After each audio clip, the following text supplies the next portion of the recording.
Hello friends and welcome to लर्नी जी। दोस्तों, ये हमारी आधुनिक भारतीय इतिहास की श्रृंखला का 22वां भाग है और इसके बाद जो हमारा अगला वीडियो आएगा आधुनिक भारतीय इतिहास भाग 23, वो आधुनिक भारतीय इतिहास में भारतीय स्वतंत्रता तक का आखिरी वीडियो होगा और उसके बाद हम पोस्ट इंडिपेंडेंट वीडियोस की सीरीज पोस्ट करेंगे।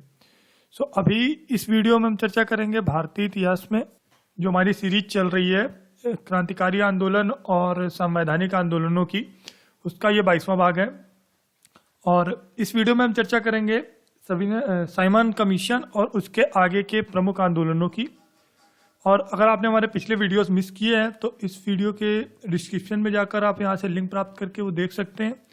साथ ही साथ आप प्लेलिस्ट को भी सब्सक्राइब कर सकते हैं। वीडियोज जिसमें आप जिस भी प्लेलिस्ट की वीडियो चाहते हैं तो आप उस प्लेलिस्ट को सब्सक्राइब कर सकते हैं। और रेगुलर अपडेट्स पाने के लिए सारे वीडियोस के आप हमारा चैनल सब्सक्राइब करें, जिससे कोई भी नया वीडियो अपलोड होता है तो आपको तुरंत जानकारी मिले।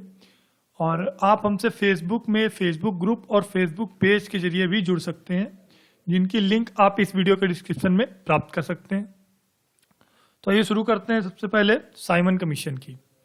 साइमन कमीशन क्या था, इस पर अगर चर्चा करते हैं तो सबसे पहले एक बात स्पष्ट कर देनी होगी कि जो 1919 का एक्ट पारित हुआ ब्रिटिश सरकार के द्वारा, उसको पारित करते समय यह घोषणा की गई थी कि 10 वर्ष के बाद इसके जो सुधार होंगे 1919 के एक्ट के, उनकी समीक्षा की जाएगी। लेकिन चूंकि 1929 ईस्वी में ब्रिटेन में आम चुनाव था, इसके कारण 1927 ईस्वी में ही साइमन कमीशन की स्थापना की घोषणा की गई। और इसकी स्थापना का मुख्य उद्देश्य जो था वो जो 1919 के अधिनियम थे उसकी समीक्षा करना था। साइमन कमीशन के अध्यक्ष साइमन तथा दल में ब्रिटिश संसद के 7 मनोनीत सदस्य शामिल थे। इस आयोग की स्थापना 8 नवंबर 1927 ईस्वी को हुई। जो साइमन आयोग था या साइमन कमीशन था, उसकी स्थापना 8 नवंबर 1927 को हुई। साइमन कमीशन में जो ब्रिटिश संसद के 7 मनोनीत सदस्य थे, उनमें कंजर्वेटिव पार्टी और लेबर पार्टी दोनों के प्रतिनिधि शामिल थे। जो मनोनीत सदस्य थे उसमें कंजर्वेटिव पार्टी और लेबर पार्टी दोनों के प्रतिनिधित्व करता थे। आगे बात करते हैं। भारत में इसके सभी सदस्य यूरोपीय थे, जिसके कारण ही भारत में विरोध का मुख्य विषय बना। चूंकि 1919 के एक्ट की समीक्षा करने के लिए यह आयोग गठित किया गया था और इसमें एक भी भारतीय शामिल नहीं था, यही भारत में विरोध का मुख्य विषय था। सबसे पहले साइमन कमीशन 3 फरवरी 1928 को बंबई पहुंचा। ये सवाल कई बार पूछा जाता है और साइमन कमीशन से संबंधित महत्वपूर्ण तिथि है। साइमन कमीशन भारत कब पहुंचा या साइमन कमीशन बंबई कब पहुंचा? तो साइमन कमीशन 3 फरवरी 1928 ईस्वी को बंबई पहुंचा। जैसे ये बंबई में पहुंचा, उसके साथ ही पूरे भारत में इसका कड़ा विरोध हुआ और बंबई में इसके विरोध में देशव्यापी हड़ताल के साथ ही बंबई में इसका विरोध स्टार्ट हुआ। साथ ही साथ जब साइमन कमीशन दिल्ली पहुंचा तो वहां पर साइमन कमीशन को काले झंडे दिखाए गए और गो बैक साइमन कमीशन के नारे लगाए गए। चूंकि इसका विरोध देशव्यापी था, तो जैसे ही बंबई में जिस दिन इसका प्रवेश हुआ साइमन कमीशन का, तो उसी के साथ देशव्यापी हड़ताल हुई और दिल्ली में जाते ही इनको काले झंडे दिखाकर गो बैक साइमन कमीशन के नारे लगाए गए। आगे बात करते हैं। लाहौर में साइमन कमीशन के खिलाफ प्रदर्शन का जो नेतृत्व कर रहा वो लाला लाजपत राय ने किया और इस नेतृत्व में ही विरोध के अगेंस्ट पुलिस ने लाठियां बरसाई क्रांतिकारियों पर, भीड़ पर, और लाठियों से घायल होकर ही लाला लाजपत राय की मृत्यु हो गई। लखनऊ में साइमन कमीशन का विरोध जवाहरलाल नेहरू और गोविंद वल्लभ पंत ने किया। यहां पर भी पुलिस ने इन पर लाठियां बरसाई। लखनऊ में साइमन कमीशन के विरोध की अगर बात करते हैं तो यहां पर जवाहरलाल नेहरू और गोविंद वल्लभ पंत ने किया और यहां पर भी उनको लाठियों का सामना करना पड़ा। फाइनली 13 अप्रैल 1929 ईस्वी को साइमन कमीशन वापस चला गया। अब बात करते हैं कुछ महत्वपूर्ण बिंदुओं पर साइमन कमीशन के। तो डॉक्टर भीमराव अंबेडकर बंबई में साइमन कमीशन के विरोध में कमेटी का गठन करने वाले व्यक्ति थे। तो जो बंबई में साइमन कमीशन के विरोध में कमेटी गठित की गई वो डॉक्टर भीमराव अंबेडकर के द्वारा की गई। कांग्रेस में मद्रास अधिवेशन में जो 1927 ईस्वी में हुआ था, जिसकी अध्यक्षता डॉक्टर अहमद अंसारी ने की थी, उसमें साइमन कमीशन के हर चरण पर बहिष्कार का प्रस्ताव पारित किया गया। ये बहुत ही महत्वपूर्ण बिंदु है, कई बार एग्जाम्स में पूछा जाता है। साइमन कमीशन के विरोध का प्रस्ताव कब और कहां पारित हुआ, कौन से अधिवेशन में, और उसकी अध्यक्षता किसने की? तो जो साइमन कमीशन के प्रत्येक चरण के बहिष्कार का प्रस्ताव पारित हुआ वो मद्रास अधिवेशन में हुआ, जो 1927 ईस्वी में हुआ, और उसकी अध्यक्षता डॉक्टर अहमद अंसारी ने की। बात करते हैं साइमन कमीशन भारत में कब कब आया। तो भारत में साइमन कमीशन 2 बार आया। सर्वप्रथम फरवरी 1928 ईस्वी को आया, जैसा कि अभी हमने चर्चा की, और ये 31 मार्च 1928 ईस्वी को वापस चला गया। और दूसरी बार अक्टूबर 1928 ईस्वी को भारत आया, और 13 अप्रैल 1929 ईस्वी को फाइनली वापस चला गया। आगे बात करते हैं साइमन कमीशन का अधिकृत नाम, जो अधिकृत नाम था, आधिकारिक नाम था, वो भारतीय संवैधानिक आयोग था। ये सवाल एग्जाम्स की दृष्टि से काफी महत्वपूर्ण है। साइमन कमीशन का अधिकृत या आधिकारिक नाम क्या था? वो भारतीय संवैधानिक आयोग था। अब बात करते हैं साइमन कमीशन ने अपनी प्रमुख रिपोर्ट या सिफारिशें क्या पेश की उस पर। तो 27 मई 1930 ईस्वी को साइमन कमीशन ने अपनी रिपोर्ट प्रकाशित की। जो रिपोर्ट प्रकाशित करने की तिथि थी वो 27 मई 1930 ईस्वी थी। और इसकी मुख्य सिफारिशों की अगर बात करते हैं तो 1919 ईस्वी के भारत सरकार अधिनियम के द्वैध शासन को समाप्त करने का इन्होंने प्रस्ताव दिया, सिफारिश की कि जो भारत सरकार अधिनियम 1919 है उसके द्वारा जो द्वैध शासन है उसकी समाप्ति हो और उत्तरदायी शासन लागू किया जाए। भारत का संविधान संघीय होना चाहिए, ये इसकी मुख्य सिफारिश थी। उच्च न्यायालय को भारत सरकार के नियंत्रण में रखा जाए।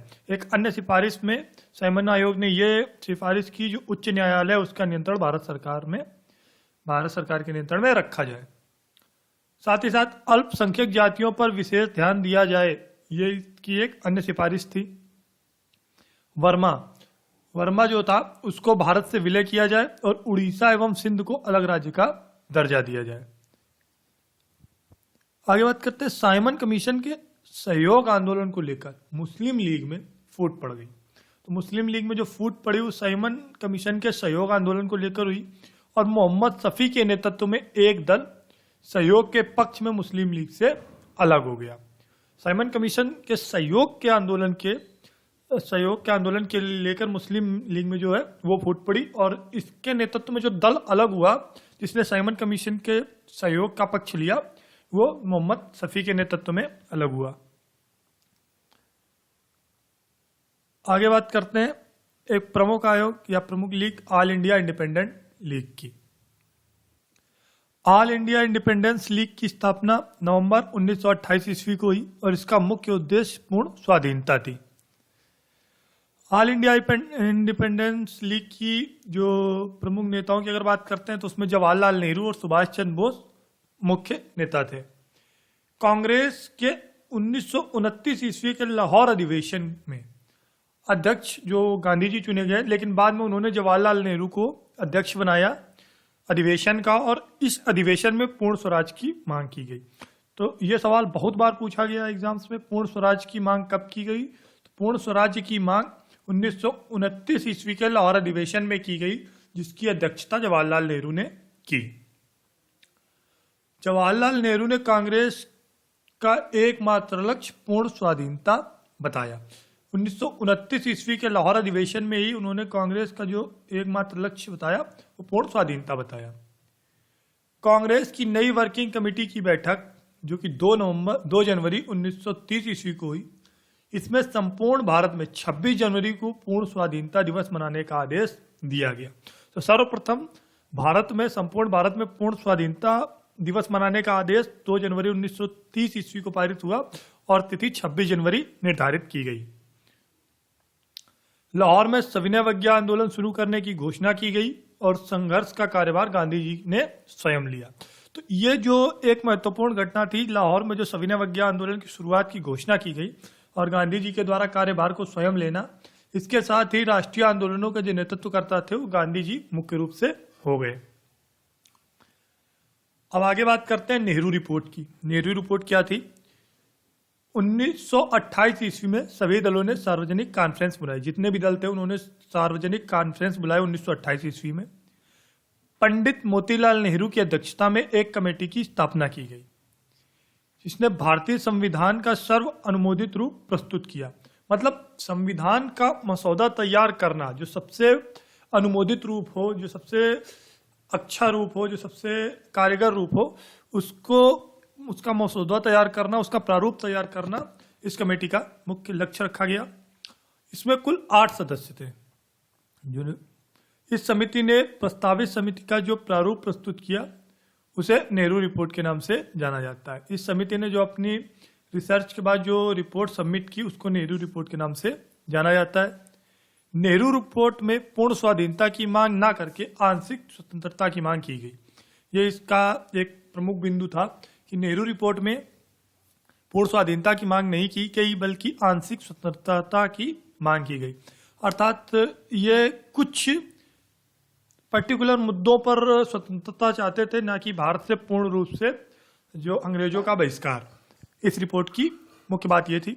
इस रिपोर्ट में राजाओं और जमींदारों के भूमि अधिकार को बहुत अधिक स्थान प्रदान किया गया, या फिर ये बोल सकते हैं जो राजा थे या जमींदार थे उनको भूमि अधिकार पर बहुत ज्यादा संरक्षण प्रदान किया गया, या बहुत अधिक स्वतंत्रता प्रदान की गई। उनका क्षेत्र, अधिकार क्षेत्र बहुत व्यापक रखा गया। यही एक कारण था कि देश के नेताओं को और आम जनता को यह रिपोर्ट बिल्कुल भी मान्य नहीं हुई। अब आगे बात करते हैं भारतीय कम्युनिस्ट पार्टी की। भारतीय कम्युनिस्ट पार्टी क्या थी? यह एक साम्यवादी दल था जिसकी स्थापना 26 दिसंबर 1926 ईस्वी को कानपुर में हुई। हालांकि इसकी स्थापना को लेकर काफी ज्यादा मतभेद है। भारतीय कम्युनिस्ट पार्टी थी और इसी से जो अलग होकर 1964 ईस्वी में मार्क्सवादी कम्युनिस्ट पार्टी बनी।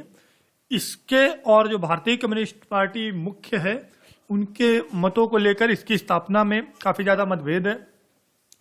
जैसे कि एक जो भारतीय कम्युनिस्ट पार्टी है वो अपनी स्थापना 26 दिसंबर 1926 ईस्वी को कानपुर में मानती है, और साथ ही साथ जो मार्क्सवादी कम्युनिस्ट पार्टी है जो 1964 में भारतीय कम्युनिस्ट पार्टी से अलग हुई, उसका यह मानना है कि भारतीय कम्युनिस्ट पार्टी की स्थापना अक्टूबर 1920 ईस्वी में हुई।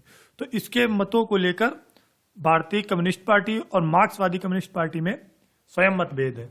और इसकी स्थापना M.N. रॉय ने की, मनेंद्र नाथ रॉय ने की। भारतीय कम्युनिस्ट पार्टी के द्वारा ही सर्वप्रथम 1 मई 1927 ईस्वी को मजदूर दिवस मनाया गया, जिससे भारतीय मजदूरों में राजनीतिक चेतना उत्पन्न हुई।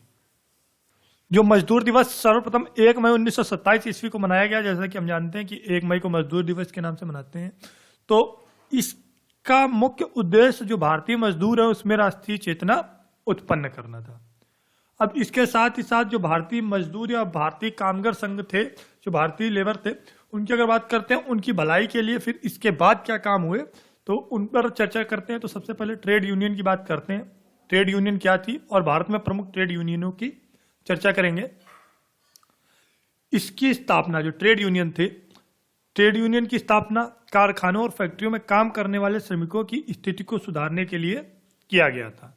ट्रेड यूनियन की स्थापना का मुख्य उद्देश्य जितने श्रमिक वर्ग के लोग थे उनकी वर्तमान स्थिति को सुधारना था और उनके अधिकार क्षेत्र को व्यापक करना था। N.M. लोखंडे के नेतृत्व में 1890 ईस्वी में सर्वप्रथम बॉम्बे मिल हैंड्स एसोसिएशन की स्थापना की गई। यह भारत का प्रथम मजदूर संगठन था। हालांकि यह कोई ट्रेड यूनियन नहीं था, लेकिन यह भारत का प्रथम मजदूर संगठन था जिसकी स्थापना 1990 ईस्वी में हुई और इसका नाम बॉम्बे मिल हैंड्स एसोसिएशन हुई रखा गया और N.M. लोखंडे इसके नेतृत्व करता थे। आगे बात करते हैं 1918 ईस्वी में मद्रास में मद्रास श्रमिक संघ नामक एक ट्रेड यूनियन की स्थापना की गई, जिसमें नियमित सदस्यता और नियमित शुल्क के साथ यह संघ था जो भारत का पहला ट्रेड यूनियन बना। इसकी स्थापना 1918 ईस्वी में हुई। 1918 ईस्वी में एक गांधी जी ने अहमदाबाद में अहमदाबाद टेक्सटाइल एसोसिएशन की स्थापना की, जो तात्कालिक सबसे बड़ी ट्रेड यूनियन थी। 1918 ईस्वी तक की सबसे बड़ी trade union Ahmedabad textile association थी, जिसकी स्थापना अहमदाबाद में गांधी जी के द्वारा की गई। आगे बात करते हैं all India trade union Congress, AITUC. AITUC की स्थापना 21 अक्टूबर 1920 ईस्वी में हुई और इसकी स्थापना एनएम जोशी के द्वारा की गई। एटक का पहला अधिवेशन 1920 ईस्वी में हुआ, जिसकी अध्यक्षता लाला लाजपत राय ने की। एटक का पहला अधिवेशन 1920 ईस्वी में लाला लाजपत राय की अध्यक्षता में हुआ। साथ ही साथ 1919 ईस्वी में अंतरराष्ट्रीय श्रम संगठन की स्थापना की गई। यह मजदूर वर्ग के लिए जो श्रम संगठन था उसकी स्थापना की गई, जिसका मुख्य लक्ष्य मजदूरों की भलाई के विषय पर चर्चा करना और उनकी योजनाएं तैयार करना था। एनएम जोशी जो एटक के स्थापितकर्ता थे, उन्होंने एटक के प्रतिनिधि के रूप में अंतरराष्ट्रीय श्रम संगठन में हिस्सा लिया। फ्रेंड, इस वीडियो में इतना ही, और आगे हम बात करेंगे सविनय आंदोलन के साथ साथ भारत छोड़ो आंदोलन के प्रमुख घटनाओं की, और संपूर्ण चर्चा करेंगे भारतीय स्वतंत्रता तक की। So friends, thanks for watching this video and don't forget to like this video and share this video. Post your comments in comment box. Thanks.